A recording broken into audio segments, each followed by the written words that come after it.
La técnica, la técnica del diablo es la división. De hecho, la misma palabra diablo, como en otras ocasiones hemos meditado, significa el que divide, que divide. Hay unos juegos chinos que son como unos trompos muy grandotes que los lanzan hacia el aire. Se llaman diabolos justo porque están divididos por la mitad. Esa es la técnica. Si usted va al Génesis, esa es la técnica del diablo, dividir. Lo primero fue meter la idea en el pensamiento y en la mirada de Eva y la dividió de Dios. Y luego con Adán y Eva hicieron que se dividieran entre ellos y luego que se dividieran con sí mismos porque ya no andaban desnudos, sino que se tuvieron que vestir. Es la división.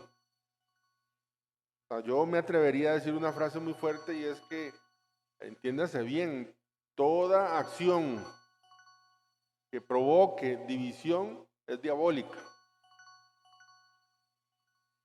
Solo hay una división que el mismo Señor le habla en la palabra de Dios y es la división de la salvación, ¿verdad? Él pone el ejemplo sin tener un contexto quirúrgico muy bueno. Él pone el ejemplo, dice, si tu mano te hace pecar, córtatela. Es decir, si esta situación es ocasión de pecado, entonces divídete, sepárate de eso. La única forma en que la división sirva es para la salvación. Acabamos de escuchar un ejemplo muy vacilón, digo yo vacilón, porque Pablo es muy astuto.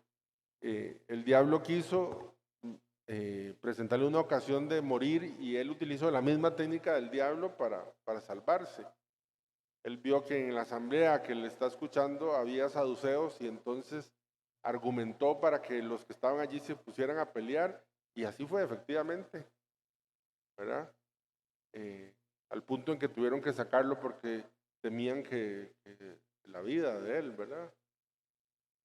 Qué bueno es cuando la misma técnica del diablo, que es la división, el Espíritu Santo la suscita para salvación.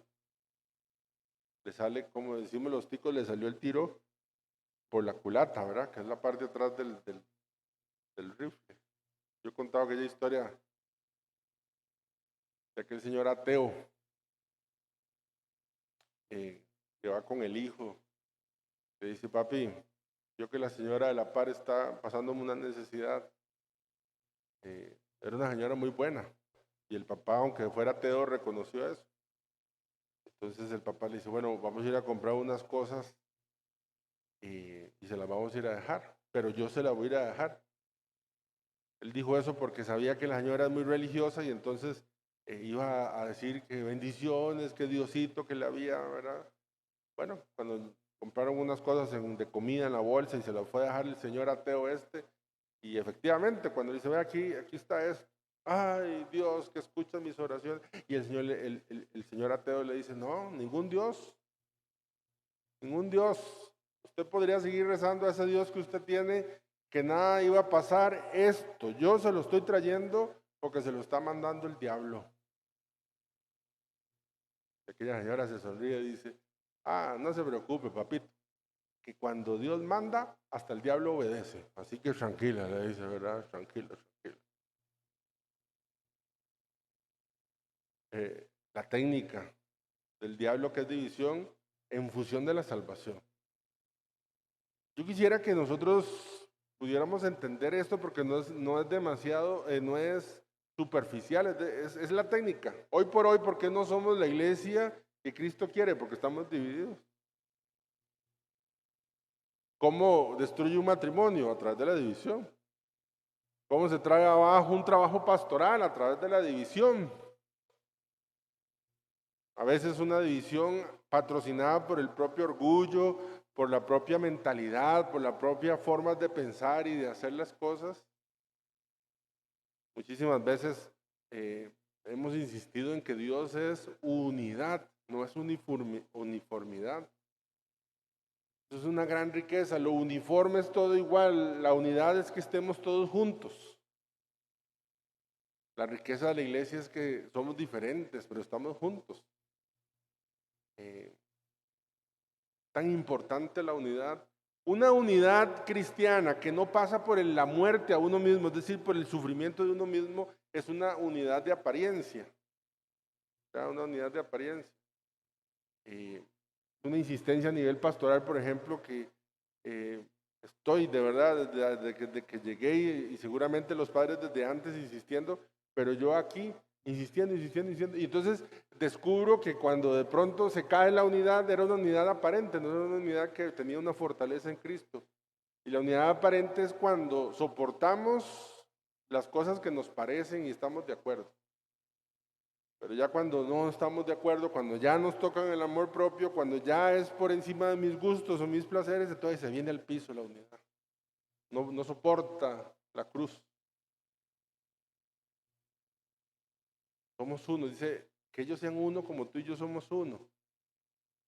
Yo no pienso y no espero de ninguna comunidad cristiana donde todo el mundo sea igual, todo el mundo cante igual, todo el mundo rece igual, todo el mundo cocine igual, barre igual. Sería aburridísimo una comunidad así, ¿verdad? Creo que la riqueza es cuando es diferente, pero estamos viendo hacia un mismo punto que es Cristo el Señor. La medida en que nosotros nos unamos a Cristo es la medida en que vamos a poder construir una unidad. Convocado desde antes, pero he insistido ayer a los agentes de pastoral de la comunidad que vengamos a la vigilia de Pentecostés, porque la unidad que Cristo nos da la da el Espíritu y solo puede suceder si oramos juntos. Igual sucede en su familia. Yo insisto, así como el Espíritu hace todo lo posible para que estemos unidos, el diablo hace todo lo posible para que nos desunamos. Yo no sé si en su casa usted podrá pensar en las cosas, los motivos por el cual pelean en su casa. Si pelean por una media, por un pañuelo, por una cuchara, por una colonia, eh, ¿por qué? ¿Por qué será más? Pensar en todos los motivos por los cuales se pelean. Yo puedo hacer una lista de las cosas por las cuales nos peleamos en la parroquia. En la parroquia nos peleamos por las cortinas, nos peleamos por las llaves, nos peleamos por las candelas, nos peleamos por los arreglos, nos peleamos nos peleamos por la cantidad de bingos, nos peleamos por los roles, por donde me pusieron el altar, que no me gusta, que sí me gusta. Y el diablo feliz bailando samba.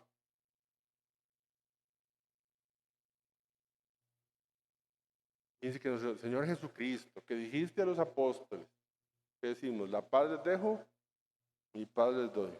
¿Qué más dice? No tengas en cuenta nuestros pecados, sino la fe de la iglesia. Y conforme a tu palabra, concédenos la paz y la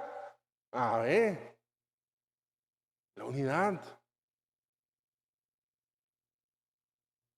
La unidad no brota espontáneamente, lo que brota espontáneamente es el punto de vista de uno, el pensar de uno, el gusto de uno. La unidad brota por el quedarme callado, por el ofrecer, por decir yo no lo hice así, pero ahí esa persona está glorificando a Dios. Así no cantaría yo, pero esa persona está glorificando a Dios. Así no cocinaría yo, pero está glorificando a Dios.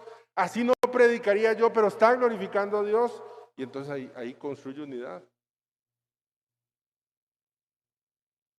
No hay unidad donde el pico no está cerrado. Y eso lo hace el Espíritu Santo, llegar a nuestro corazón y poder glorificar a Dios por las formas distintas que hay en nuestra comunidad cristiana. Así sucede en la familia también, y así sucede en el trabajo, y así sucede.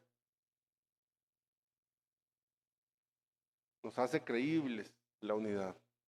Padre, que ellos sean uno como tú y yo somos uno.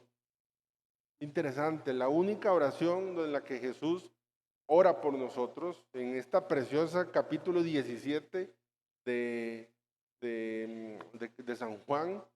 Oigan lo que Cristo pide por nosotros. Padre, que ellos sean uno como tú y yo somos uno.